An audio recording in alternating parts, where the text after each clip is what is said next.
네, 간밤의 지구촌 소식 월드 리뷰는 황준호 외신캐스터와 함께합니다. 황 기자. 예, 안녕하십니까? 네, 안녕하십니까? 예.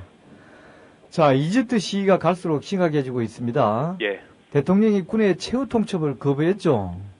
군부가 48시간 내에 혼란이 해결되지 않으면 사태에 개입하겠다라고 했었는데요. 예. 진짜 개입을 할지 고민을 하고 있는 모습입니다. 일단 이집트 대통령실은 성명을 발표해서 군부의 요구를 거부했습니다.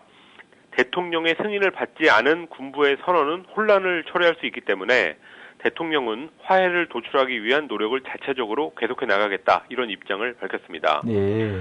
그러면서 무르시 대통령은 국방부 장관하고 이틀 연속으로 협의하고 있는 모습을, 그런 사진을 내보냈는데요.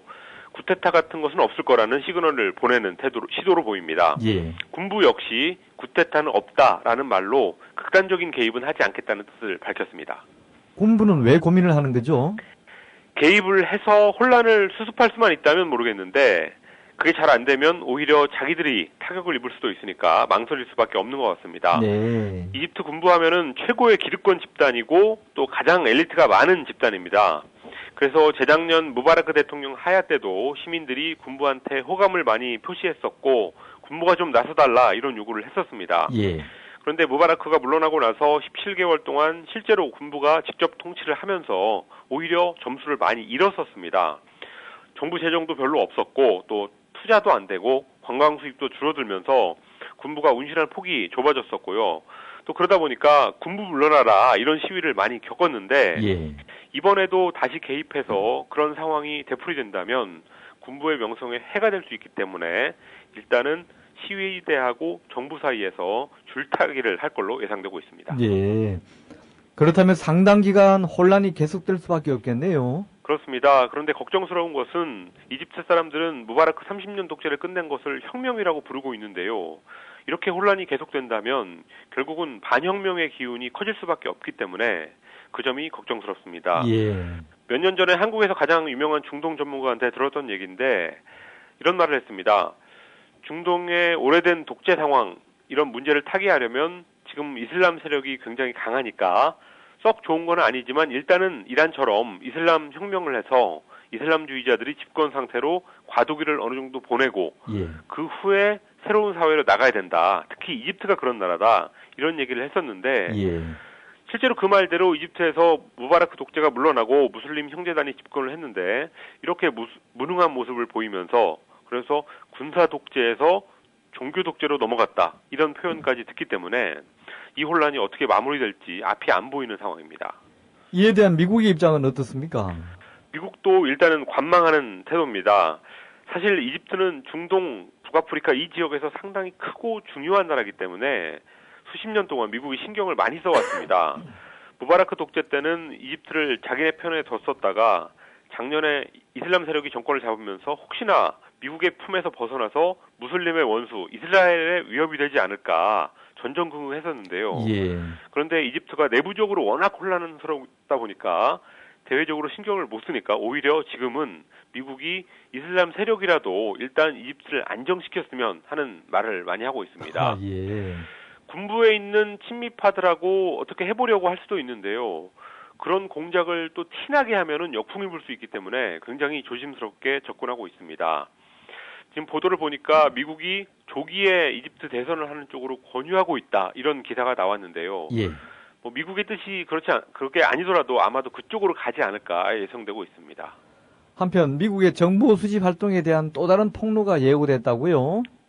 미국의 도청 활동 때문에 지금 전 세계가 벌집을 쑤셔놓은 것 같은 그런 상황인데요. 그렇죠. 미국 국가안보국의 비밀정보 수집을 최초로 보도했던 영국 가디언의 기자가 또 다른 대형 폭로가 기다리고 있다, 이런 예고를 했습니다.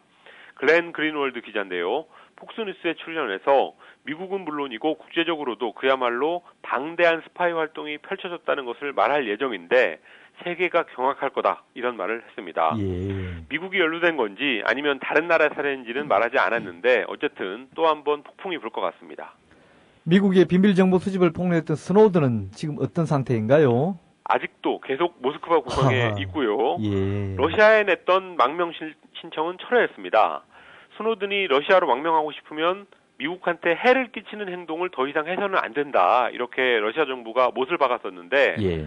그런 조건이라면 망명할 수 없다 이런 입장을 밝혔습니다. 그러면서 다른 21개 나라에다가 망명 신청을 했는데요.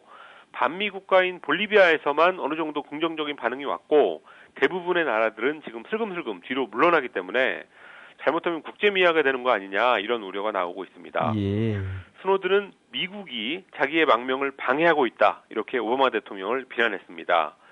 어쨌든 볼리비아는 에콰도르보다는 훨씬 더 미국의 강경한 나라, 가장 반미적인 나라고 예. 대통령이 직접 망명을 받을 수도 있다 이런 얘기를 했으니까 그쪽에 기대를 걸어볼 수밖에 없는 것 같습니다. 오바마 대통령은 도청에 대해서 뻔뻔한 모습을 보였죠. 오바마 대통령이 지금 아프리카 순방을 하고 있는데요. 예. 탄자니아 기자회견에서 모든 나라들이 정보 수집 활동을 한다. 그걸 하려고 정보기관이라는 게 있는 거다. 이런 얘기를 했습니다. 예, 그랬더군요. 예, 미국이 요즘에 밀고 있는 입장인데요. 그렇지만 대사관은 치해복권 지역인데 거기를 도청하는 것은 비엔나 협약 위반이기 때문에 명분 없는 대응이다. 이런 지적이 많습니다. 예. 요즘 미국 국무부 기자회견장에서는 이 도청 문제 때문에 대변인하고 기자들이 입씨름을 아주 자주 하는데요. 예. 중국이나 이란의 인권 유린에 대해서 이제는 미국이 말할 자격이 없는 거 아니냐 이런 비판성 질문을 기자들이 많이 하고 있습니다. 예. 미국이 아주 단단히 외통수에 걸렸는데요. 가디언이 또 어떤 걸 폭로할지 일단 지켜봐야 될 것 같습니다. 예. 미국의 농구 스타 데니스 로드먼이 북한에 다시 간다고 했다고요?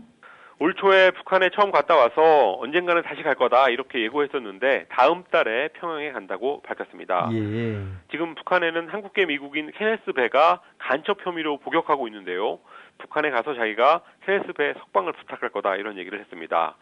북한에 처음 갔다 와서 김정은 위원장이 오바마의 전화를 기다리고 있다 이런 얘기를 했었는데 이번에도 김정은한테 전화 한 통화하는 게 그렇게 어렵냐.